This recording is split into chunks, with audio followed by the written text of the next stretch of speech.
ভবানীপুর নামে একটি গ্রাম ছিল। সেই গ্রামের মধ্যেই ছিল একটি বটগাছ। ওই বটগাছটাকে গ্রামের সবাই ভুতুড়ে গাছ বলে চিনত, কারণ ওই গাছ থেকে কোনো এক ডাইনির কান্নার আওয়াজ শুনতে পাওয়া যেত। ওই গাছের পাশ থেকে কেউ হেঁটে গেলে সে ভয় পেয়ে যেত।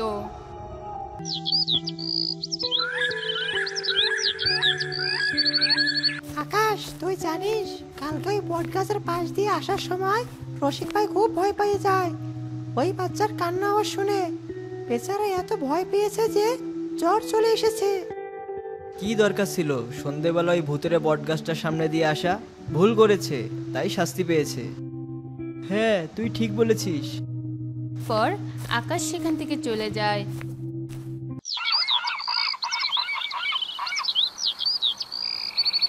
হঠাৎ রাতের বেলা তার মেয়ে দীপার শরীর অসুস্থ হয়ে যায়। তুমি তাড়াতাড়ি বাজারে যাও, দোকান থেকে দীপার জন্য কিছু ঔষধ নিয়ে এসো। সে তো যাব, কিন্তু এই মাঝরাতে আমি গ্রামের মধ্যে ঔষধ পাবো না। আমাকে অনেক দূর অতিক্রম করে তারপর দীপার জন্য ঔষধ আনতে হবে। তো দেরি করছো কেন? তাড়াতাড়ি যাও, মেয়েটার শরীর নয়তো আরো অসুস্থ হয়ে পড়বে। আকাশ মাঝরাতে ওষুধ আনার জন্য বেরিয়ে পড়ে। বেরিয়ে তো পড়লাম, এখন ঠিকঠাকভাবে ঔষধ নিয়ে বাড়িতে ফিরতে পারলেই বাঁচি।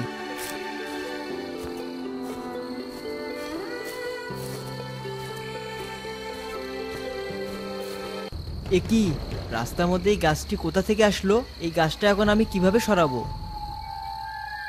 এই বলে আকাশ গাছটিকে সরানোর অনেক চেষ্টা করে, কিন্তু ব্যর্থ হয়। এবার এবার তাহলে আমাকে ওই ভুতুরে গাছের সামন দিয়ে যেতে হবে, তাছাড়া তো আর কোনো উপায় আমার কাছে নেই।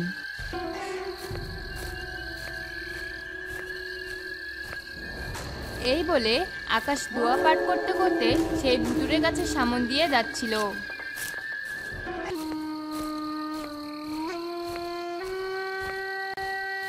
যাক, আসার সময় তো বেঁচে গিয়েছিলাম। এখন এই ঔষধগুলো নিয়ে ঠিকঠাক বাড়িতে পৌঁছাতে পারলেই হলো। বাড়ি ফেরার সময় আকাশ যখন সেই বটগাছটির সামন দিয়ে আসছিল, ঠিক তখনই বটগাছের ভেতর থেকে একটি ডাইনির চিৎকারের শব্দ আসতে থাকে। বাঁচাও, বাঁচাও আমাকে, কে কোথায় আছো, বাঁচাও! আকাশ ভীষণ ভয় পেয়ে সেখান থেকে এক দৌড়ে বাড়িতে আসে আর হাঁপাতে থাকে। আজ খুব ভীষণভাবে বেঁচে গেলাম, না হলে ভয়ে মরেই যেতাম। কি হয়েছে? তুমি এরকম করে হাঁপাচ্ছ কেন? আর এসব কি বলছো? তারপর আকাশ তার বউকে সবকিছু খুলে বলে। কিছুক্ষণ পর আকাশ অজ্ঞান হয়ে যায়।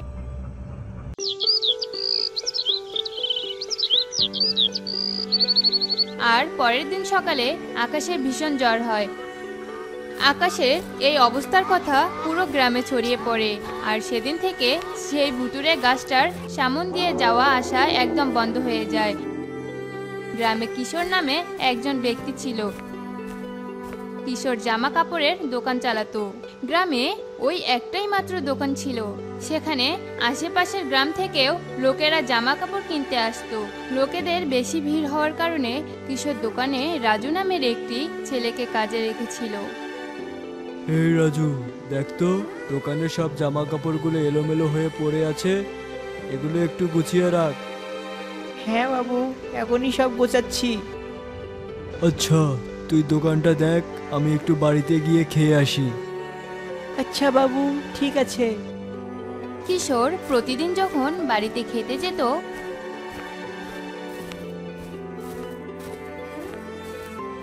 তখন রাজু বন্ধুদের দোকানে ডেকে নিয়ে এসে আড্ডা দিত।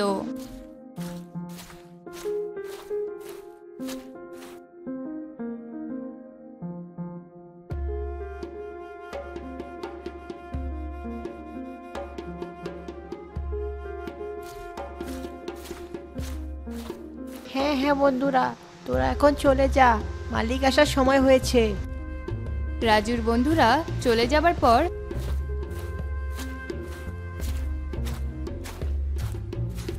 কিশোর দোকানে চলে আসে। এইভাবে রাজু প্রতিদিন তার বন্ধুদের নিয়ে দোকানে আড্ডা দিত আর দোকানে খরিদ্দার এলে তাদেরকে তাড়িয়ে দিত।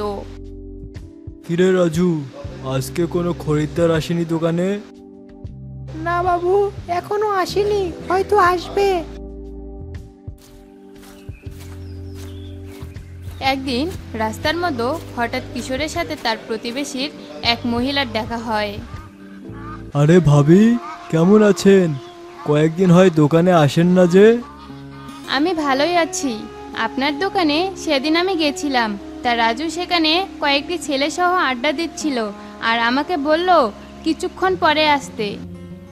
কি, ও এমনটা করেছে? আচ্ছা, আজ তাহলে আমি আসি। এই কথা বলে কিশোর সেখান থেকে চলে যায়।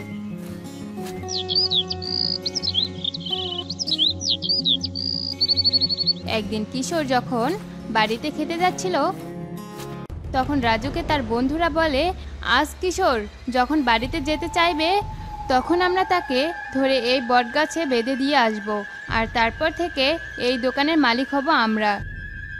ঠিক সেদিন রাতে কিশোর যখন বাড়িতে ফিরছিল তখন রাজু ও তার বন্ধুরা ওই ভুতুরে বটগাছে বেঁধে রেখে আসে আর তারা সেখান থেকে দৌড়ে পালিয়ে যায়।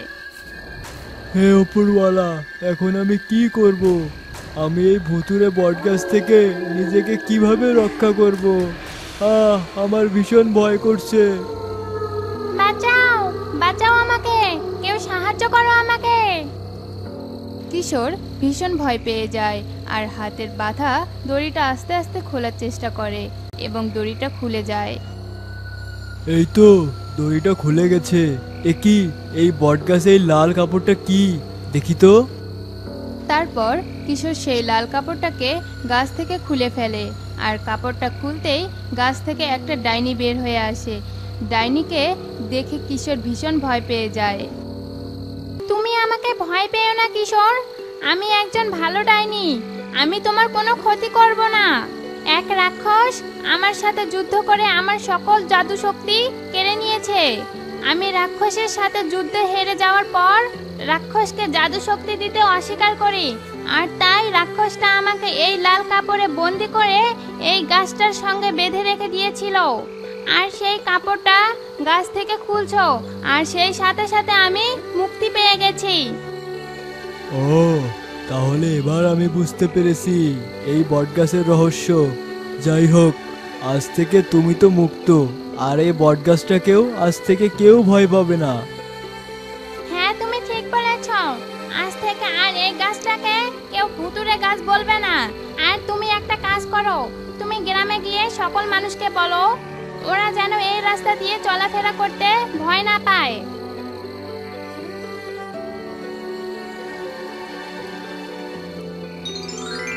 এই নে, এই ব্যাগে অনেকগুলো টাকা পয়সা আছে, তোর যা ইচ্ছে তুই তাই নিস। আমি এখন চলে যাচ্ছি, তুই থাক। এই কথা বলে ডাইনি সেখান থেকে চলে যায়। এই গাছের রহস্য তো শেষ হয়ে গেল, কিন্তু আমার দোকানের চাকর এই রাজুটাকে নিয়ে যে কি করব, খুব চিন্তায় পড়ে গেলাম। কাল দোকানে গেলে ওরা আমাকে আবার মেরে ফেলার কোনো না কোনো উপায় নিশ্চয়ই ভাববে। এটা তো খুব চিন্তার ব্যাপার। আর ঠিক তখনই বটগাছটা কথা বলে ওঠে। তুমি আজ আমাকে আবার আমার আগের জীবনে ফিরিয়ে দিয়েছো, আমাকে মুক্ত করেছো।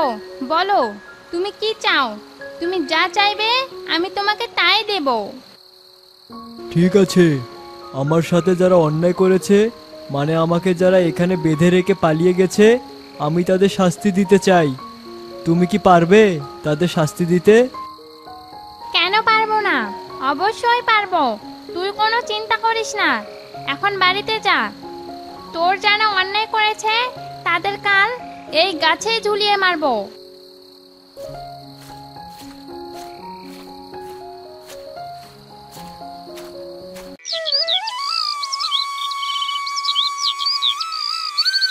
পরের দিন সকাল হতে না হতেই কিশোর দেখতে পেল রাজু ও তার বন্ধুরা সেই বটগাছে ঝুলেও রয়েছে। কিশোর পুরো গ্রামবাসীকে বটগাছের সত্যিটা বলে দেয়। তারপর থেকেই গ্রামের সকলেই সেই বটগাছের সামন দিয়ে যাতায়াত করতে থাকে।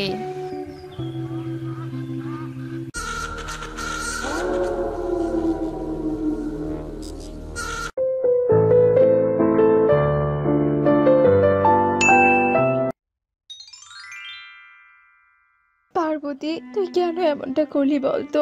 আমি তো তোকে কখনোই হারাতে চাইনি রে, অথচ তুই কি সুন্দর ফুটফুটে একটা বাছুর জন্ম দিয়ে আমাকে ছেড়ে চলে গেলি। আমি তো তোর উপর নির্ভর করে চলতাম রে, অথচ তুই কিনা আমাকে অসহায় করে চলে গেলি। তবে যাই হোক না কেন, তোর সন্তানকে আমি নিজের সন্তানের মতো করে বড় করে তুলবো, আর আমি হব তোর সন্তানের মা। এসব কথা বলে বিমলা মৃত পার্বতীর পাশে বসে অনেক কাঁদতে থাকে। বিমলা একজন বিধবা মহিলা ছিল। বিমলাদের বিয়ের সময় বাপের বাড়ি থেকে পার্বতীকে যৌতুক হিসেবে নিয়ে এসেছিল। স্বামীকে হারানোর পর থেকে বিমলা পার্বতীর দুধ দহন করে তা বাজারে বিক্রি করে নিজের সংসার চালাতো। মা লালি, ওভাবে লাফাস না মা, ওভাবে লাফাস না, পড়ে গিয়ে যে তুই ব্যথা পাবি। এদিকে আয় তো মা, আয়, আমি রান্না করব আর তুই আমার পাশে বসে থাকবি, কেমন? উফ মা, তুমি আমাকে একটু নিজের মতো করে খেলতেই দাও না। ও মা, আমি একটু নিজের মতো করে খেলি না মা, একটু খেলি। না বাবা, তোর কথা আমি শুনতে চাই না, তুই আয় তো মা, আয় আমার সঙ্গে আমার ঘরে আয়। বিমলার এমন কথা শুনে লালি মন খারাপ করে বিমলার পিছু পিছু রান্নাঘরে যায়। বিমলা সব সময় লালিকে আদর যত্নে আগলে রাখতো। এই যে বিমলা, বলছি তুমি তো দেখছি বেশ সুখেই আছো গো। তা বলি, তোমার স্বামী মারা যাওয়ার পর থেকে কি তুমি ভিটে মাটির খাজনা একবারও দিয়েছো? এই রাজ্যের নিয়ম অনুযায়ী ভিটে মাটিরও খাজনা দিতে হবে। এসব আবার আপনি কি বলছেন কি নায়ক বাবু? আমি আমার স্বামীর ভিটে মাটিতে থেকে আপনাকে আবার কেন খাজনা দেব? আর খাজনা না দিলেই বা কি হবে? আমি তো গরিব মানুষ, আমার তো আর অত টাকা পয়সা নেই। আমি অত কিছু বুঝি না বাপু, রাজামশাইয়ের নির্দেশ খাজনা তুলতে হবে, তার জন্যই তো আমি এখানে খাজনা নিতে এসেছি।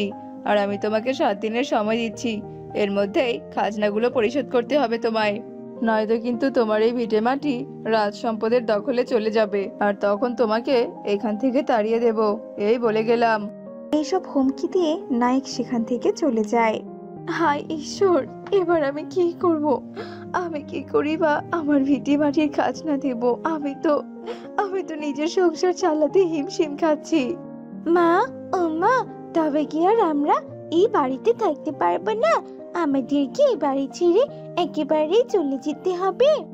আমি জানি না রে মা, ঈশ্বর যে আমাদের কপালে কি রেখেছেন, আমি যে কিছুই জানি না খাজনার টাকা আমি জোগাড় করতে পারবো কিনা, আর আমার এই বাড়িতে থাকা হবে কিনা। বিমলার এমন কথা শুনে লালি বেশ হতাশ হয়ে পড়ে, আর বিমলা খাজনার টাকা জোগাড় করার চিন্তায় অস্থির হয়ে পড়ে।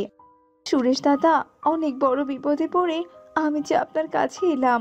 বলছি কি দাদা, আমায় কিছু টাকা ধার দিতে পারবেন? আমি তোমাকে টাকা কি করে ধার দেবো বলো তো? আমার কাছে তো আর টাকার কোনো গাছ নেই। এসব আপনি কি বলছেন দাদা? আর এভাবেই বা কেন কথা বলছেন? আপনার তো অনেক বড় দোকান আছে, আর তাছাড়া আপনি তো অনেকেই টাকা ধার দেন, তাই তো আমি আপনার কাছে এলাম। আমাকে কিছু টাকা ধার দিন না দাদা। না না বাবা, আমি তোমাকে একটা টাকা দিতে পারবো না। তোমাকে টাকা দিলে সে টাকা কি আর ফেরত পাওয়া যাবে নাকি বলো তো? তুমি তো আর রোজগার করো না, তাই অযথা কানের মাথার খেও না। দূর হও, দূর হও এখান থেকে। এসব কথা বলে সুরেশ বিমলাকে তাড়িয়ে দেয়, আর বিমলা তার প্রতিবেশীদের কাছে টাকা চেয়ে ব্যর্থ হয়। এভাবেই দেখতে দেখতে 7 দিন কেটে যায়। নায়ক আবারও বিমলার বাড়িতে আসে। বলছি বিমলা দেবী, তুমি কি টাকার জোগাড় করেছো, নাকি আবার ব্যাগপত্র গুছিয়েছো বলো তো? দেখো বাপু, তুমি যদি আজকে টাকা দিতে না পারো তবে কিন্তু তোমায় বাড়ি ছাড়া হতে হবে, এই আমি বলে রাখলাম। এমন কথা আপনি বলবেন না নায়ক বাবু, দয়া করে আপনি আমাকে বাড়ি ছাড়া করবেন না। তবে আমি আমার লালিকে নিয়ে কোথায় যাব? আপনি দয়া করে আমার খাজনাটা মওকুফ করে দিন। আমি অত উদার হতে পারবো না, আমাকে তো আবার রাজামশাইকে খাজনার হিসেব দিতে হবে, তাই কথা না বাড়িয়ে দূর হও, দূর হও এখান থেকে। এসব কথা বলে নায়ক বিমলা আর লালিকে বাড়ি থেকে তাড়িয়ে দেয়।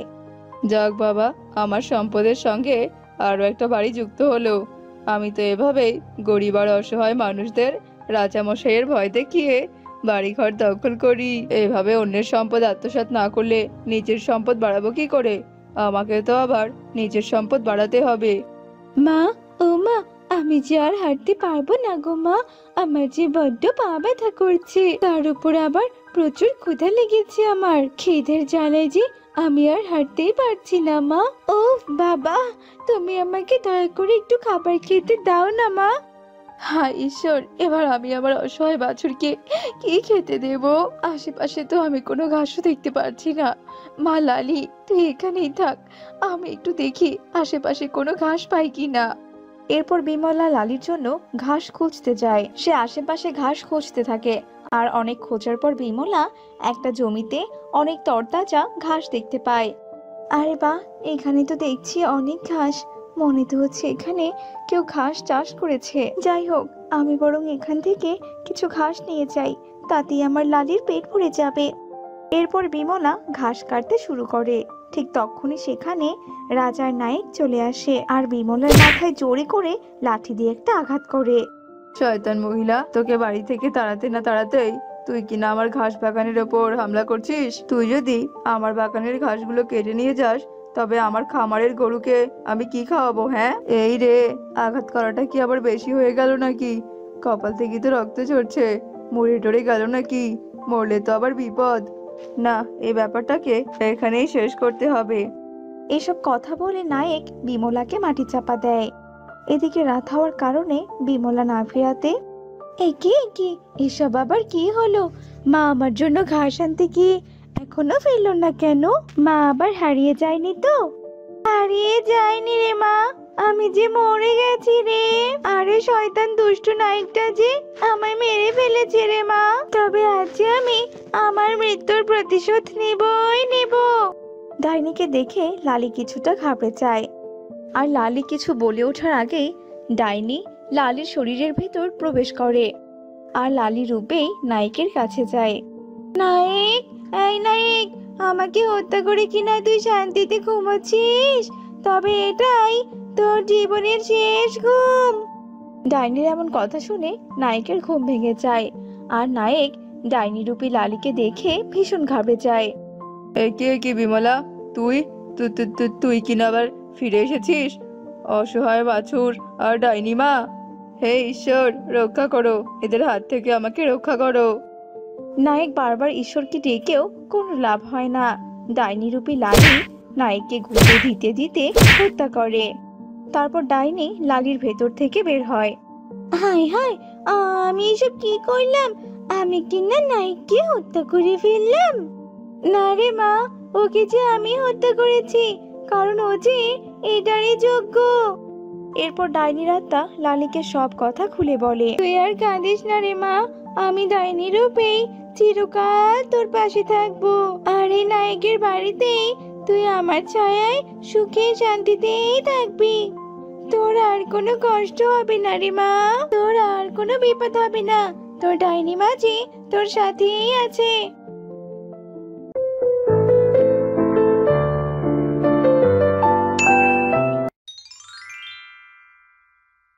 মা, আমি তাহলে চললাম। কয়েকদিন থেকে ঠিক মতো মাছ ধরতে পারছি না, আজ আমাকে নদীতে গিয়ে মাছ ধরতে হবে। ঠিক আছে বাবা, সাবধানে থাকিস। আজকাল তো বড় কোনো মাছের দেখাই আমি পাচ্ছি না। ভাবছি এবার নৌকাটা নিয়ে নদীর মাঝখানে যাব, তাহলে যদি কিছু মাছের দেখা পাই। আরে আরে পলাশ নাকি? তা বলছি, এত সাত সকালবেলা মাছ ধরতে বেরিয়ে পড়ছিস? এইসব নদীতে এখন আবার মাছ পাওয়া যায় নাকি? আর বলিস না, তুই তো জমিদারের বাড়িতে নতুন করে কাজ শুরু করে বেঁচে গিয়েছিস। আজকাল নদীতে তো আর ভালো মাছ নেই, এজন্যই যাচ্ছি। আচ্ছা আচ্ছা, যা, সাবধানে যা, আর ভালো করে মাছ ধরিস। তোকেও তো বললাম এসব কাজ ছেড়ে দিয়ে জমিদারের বাড়িতে কাজ করতে, মাস শেষে যে ভালোই মাইনে পাওয়া যায়। না, আমার বাবাও যে জেলে ছিলেন, আর তার বাবাও জেলের কাজ করে সংসার চালিয়েছেন, আর আমি এভাবে অন্যের বাড়িতে কাজ করতে পারবো না। কম টাকা হোক, কিন্তু নিজের কাজ আমি নিজেই করে খাবো। আমার মাছ ধরতে যে বড্ড ভালো লাগে। আচ্ছা আচ্ছা, ঠিক আছে, যা, তুই ভালো মনে করিস। এবার আমি গেলাম। জব কত, বাপ ছেলে বলে এখন কিনা নিজেও জেলে হয়ে দিন কাটাবে। আমিও দেখবো এসব করে কদিন চলে। আমারই বা কি করার আছে? জমিদার তো আর আমাকে বসিয়ে রেখে রেখে মাইনে দেয় না। একটু কাজে ভুল হলে কত বকাঝকা করে। এর জন্য তো আমার মাঝে মাঝে পলাশকে খুব হিংসে হয়। মোটামুটি অনেক গভীরে তো আমি চলে এসেছি। এর আগে তো আমি কোনোদিনও এত গভীরে এসে মাছ ধরিনি। দেখি যদি ভালো কিছু হয়। বেলা বাড়তে থাকে আর পলাশও অন্যবারের তুলনায় ভালোই মাছ ধরতে পারে। এখানে আসা যে আমার সার্থক হয়েছে। অর্ধেক বেলার মধ্যেই আমি বেশ কিছু মাছ পেয়েছি। এখন থেকে এখানেই নদীর গভীরে এসে মাছ ধরতে হবে। এখানে তো নৌকা ডুবে যাওয়ার ভয় আছে, কিন্তু এখানে যে বেশ ভালোই মাছ পাওয়া যাচ্ছে। যাই যাই, এখন বরং এগুলো নিয়ে বাজারে বিক্রি করে আসি। মা, এই দেখো আমি ফিরে এসেছি। আজ তো তাড়াতাড়ি গিয়ে বেশ ভালোই হয়েছিল। এই নাও, তোমার ঔষধ নিয়ে এসেছি আমি। কি দরকার ছিল আমার জন্য ঔষধ নিয়ে আসার? আমার তো এমনিতেই অনেক বয়স হয়েছে, এখন আর ঔষধ খেলে কি আর না খেলেই বা কি? তোর তো বিয়ের বয়স হয়েছে, তুই কি বিয়ের কথা চিন্তা করেছিস? কি যে তুমি বলো না মা, আমি যেটুকু মাছ ধরি সেটা দিয়ে তো কোনো রকমে আমাদের দুজনের দিন কাটে। এর মধ্যে আরেকটা মানুষ বাড়লে আমি কি করে সংসার চালাবো বলো তো? তাই বলে কি তুই আর বিয়ে করবি না নাকি বলতো? তোর সাথে সবাই যে বিয়ে করে ফেলেছে, কয়েকজনের তো সন্তানও হয়ে গেছে, এবার যে তোকে বিয়ে করতেই হবে। আর তাছাড়া আমার ঔষধের পেছনে টাকা খরচ করা বন্ধ কর, কিছু টাকা জমা বাবা। ঠিক আছে মা, তুমি যেমনটা বলবে আমি ঠিক তেমনটাই করব। তবে আমাকে কিছুদিন তুমি সময় দাও। এখন যে আমার হাতে তেমন কোনো টাকা পয়সা নেই, কয়েকদিন একটু ভালো করে মাছ ধরি, হাতেও কিছু টাকা পয়সা আসুক, এরপর না হয় আমি বিয়ের কথা চিন্তা করব। আজ যে আমি নদীর গভীরে গিয়েছিলাম, তাই তো বেশ ভালো কিছু মাছ পেয়েছি। কাল ভাবছি আর একটু গভীরে যাব, তাহলে হয়তো আরো বেশি মাছ পাবো। ওই ভাঙা চোরা নৌকা নিয়ে নদীর অত গভীরে যাস না। আজ আমি আর একটু গভীরে যাব। কাল মাছ বিক্রি করে যে কটা টাকা পেয়েছি তা দিয়ে তো মায়ের ওষুধ কিনেই শেষ। আজ যে আমাকে আরো বেশি করে মাছ ধরতেই হবে। পলাশ নদীতে তার পুরনো নৌকা নিয়ে এগোতে থাকে। হঠাৎই নদীতে প্রচন্ড ঝড় শুরু হয়। কি হলো? আবার কি হচ্ছে? আমি আমি কি নদীর বেশি গভীরে চলে এসেছি? এত ঝড় কেন শুরু হলো? কিন্তু আমার এই পুরনো নৌকা তো এত ঝড় সহ্য করতে পারবে না। হে আল্লাহ, দয়া করে আমাকে রক্ষা করো। যাক, আশপাশটা একটু শান্ত হয়েছে আর এখন সবটা দেখা যাচ্ছে, কিন্তু আমি কোথায় চলে এসেছি? আর আমার নৌকাটাই বা কোথায় চলে এসেছে? এটা আবার কেমন দ্বীপ? দ্বীপটা সবকিছু তো দেখছি সোনালি। এইসব আবার আমি কি দেখছি? এই দ্বীপটির সবকিছু তো সোনার তৈরি বলে মনে হচ্ছে, কিন্তু এরকম নদীর জলে সোনার দ্বীপ কোথা থেকে এলো? কে তুমি? আর এই দ্বীপে তুমি কি করে এলে? তোমার সাহস তো কম নয়, আমার অনুমতি না নিয়ে তুমি এদিক সেদিক ঘুরে বেড়াচ্ছ। ক্ষমা করবেন, তবে আমি ইচ্ছে করে এই দ্বীপে আসিনি। একটা ঝড়ের কবলে পড়ে আমার নৌকা যে এই দ্বীপে আটকে গেছে। আমি এক্ষুনি চলে যাচ্ছি। ঠিক আছে, আমি তো কোনো কিছু না জেনেই তোমার উপর রাগ করছিলাম। আচ্ছা, তুমি এত সোনার জিনিসপত্র দেখেও কোনো লোভ করছো না কেন? কোনো জিনিসপত্র নিচ্ছেও না দেখছি। না না, এই দ্বীপের সবকিছু যে আপনাদের, আমি তো অন্যের জিনিসে হাত দিতে পারবো না। এইসব কিছু আমি কেন আমার সঙ্গে নিয়ে যাব বলুন?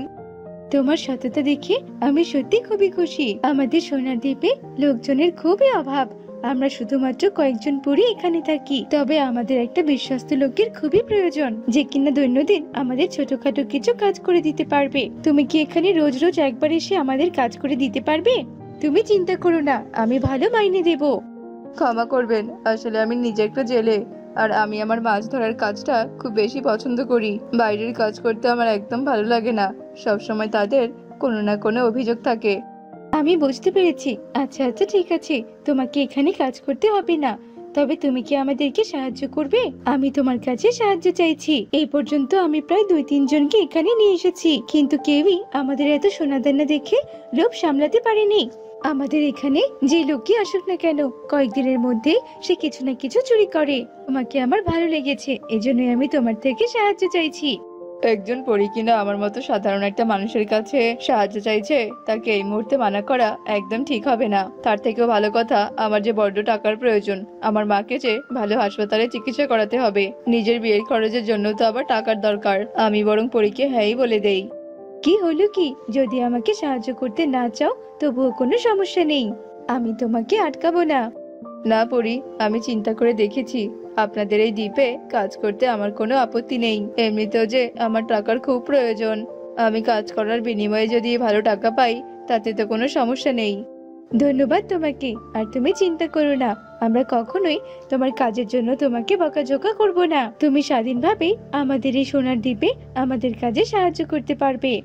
এখন থেকে তাহলে কাজ শুরু করে দেই। তাহলে তো আরো ভালো হয়। সারাদিন পলাশ সোনার দ্বীপে সোনার পরীদের সঙ্গে থেকে সারাদিন তাদের কাজকর্মে সাহায্য করতে থাকে। বিকেল হলে সে বাড়ি যাওয়ার জন্য প্রস্তুতি নিতে থাকে। পরি, আমার যে আজকের মতো কাজ শেষ হয়ে গেছে, এখন তবে আমি বাড়ি যাই। আচ্ছা আচ্ছা ঠিক আছে, চলো। আমি তোমার নৌকাটা একদম ঠিক করে দিয়েছি। এখন থেকে তুমি খুব সহজেই তোমাদের বাড়ির ঘাট থেকে আমাদের পরীদের ঘাটে আসতে পারবে। আর এখানে 10টা স্বর্ণ মুদ্রা আছে, এগুলো তোমার আজকের পারিশ্রমিক। আমার তো বিশ্বাসই হচ্ছে না, 10টা স্বর্ণমুদ্রা, তাও কিনা আবার মাত্র একদিনের পারিশ্রমিক। তুমি যে অনেক সততার সঙ্গে কাজ করেছো আর আমাদেরকে সাহায্য করার জন্য রাজি হয়েছো, এতেই আমি খুশি। কাল সকাল সকাল তুমি আবারও চলে এসো, কেমন? পলাশ খুশি মনে স্বর্ণমুদ্রাগুলো নিয়ে বাড়িতে ফিরে আসে। এভাবেই বেশ কয়েক মাস ধরে সে সোনার দ্বীপে পরীদেরকে সাহায্য করত। তার বিনিময়ে সে স্বর্ণমুদ্রা নিয়ে বাড়িতে ফিরত। দেখতে দেখতে পলাশ বিশাল বড় বাড়ি কেনে এবং তার সাথে অনেক জমি জমাও কিনতে শুরু করে। আরে আরে, পলাশ কি এমন করছে যে হঠাৎ করে ও এত ধনী হয়ে যাচ্ছে? ওকে তো এখন মাছ ধরে বাজারে বিক্রি করতেও দেখি না। ওর ওপর আমাকে নজর রাখতে হবে। কি এমন জাদুর জিনিস পেলো যে এত তাড়াতাড়ি ধনী হয়ে যাচ্ছে? আমারও যে সেই জিনিসটি প্রয়োজন। এভাবে আমি আর কতদিন জমিদারের বকাঝকা খেয়ে কাজ করে যাব? মা, সবকিছু ঠিকঠাক থাকলে পরের মাসের মধ্যেই আমি বিয়ে করে ফেলবো। তুমি বরং মেয়ে দেখতে থাকো মা। যাক বাবা, অবশেষে তুই বিয়ের জন্য রাজি হয়ে গেলি। আমি যে খুব খুশি হয়েছি বাবা। এখন তাহলে আমি গেলাম মা, আমার কাজের সময় যে পার হয়ে যাচ্ছে। পলাশ, তুমি এসেছো, ভালোই হয়েছে। আজ খুব গুরুত্বপূর্ণ কিছু কাজে তোমার সাহায্যের প্রয়োজন, এক্ষুনি চলো। এ আবার আমি কি দেখছি? এ তো মনে হচ্ছে সোনার দ্বীপ, যেদিকেই চোখ যাচ্ছে সোনার জিনিসপত্র। পলাশ তাহলে এভাবেই ধনী হয়েছে? ও নিশ্চয়ই ওই দ্বীপ থেকে যত ইচ্ছে তত সোনার জিনিস নিয়ে গেছে। এখন আমিও এখান থেকে যত ইচ্ছে নিয়ে যাব। পলাশ একা একা ধনী হবে সেটা আমি কিছুতেই হতে দিতে পারি না। আমি ওর থেকে আরো বেশি সোনাদানা নিয়ে যাব। আমি খুব ভালোভাবে বুঝতে পেরেছিলাম আজ আমার সোনার দ্বীপে কোনো অজ্ঞাত মানুষের প্রবেশ ঘটেছে, আর এখন আমি তার প্রমাণ পেয়ে গেলাম। আরে আরে রতন, তুই এখানে কি করে আসলি? তোমার সাহস তো কম নয়, তুমি এমনি এমনি হঠাৎ করে আমার দ্বীপে এসে চুরি করার চিন্তা ভাবনা করছো। এক্ষুনি আমি তোমাকে শাস্তি দিয়ে সারা জীবনের জন্য সোনার দ্বীপে বন্দি করে রাখবো। আমাকে ক্ষমা করে দিন। আমি যে লোভে পড়ে কোনটা সঠিক আর কোনটা ভুল বুঝতেই পারিনি। পলাশ ভাই আমার, আমাকে বাঁচা। আমি যে লোভে পড়ে ভুল করে ফেলেছি। সোনার পরি, দয়া করে আমার বন্ধুকে একটা সুযোগ দিয়ে দেখুন। ও যে বড্ড ভুল করে ফেলেছে, তাই বলে ওকে সারা জীবনের জন্য বন্দি করে রাখবেন না। আচ্ছা আচ্ছা ঠিক আছে, তোমার যেহেতু বন্ধু তাই আমি তাকে ছেড়ে দিচ্ছি, তবে আর কখনোই এমন অসৎ কাজ করো না। আমার ভুল হয়ে গেছে, আমি আর কখনোই এমনটা করব না। এমনকি আমি আর কোনোদিনও এই দ্বীপেও আসবো না।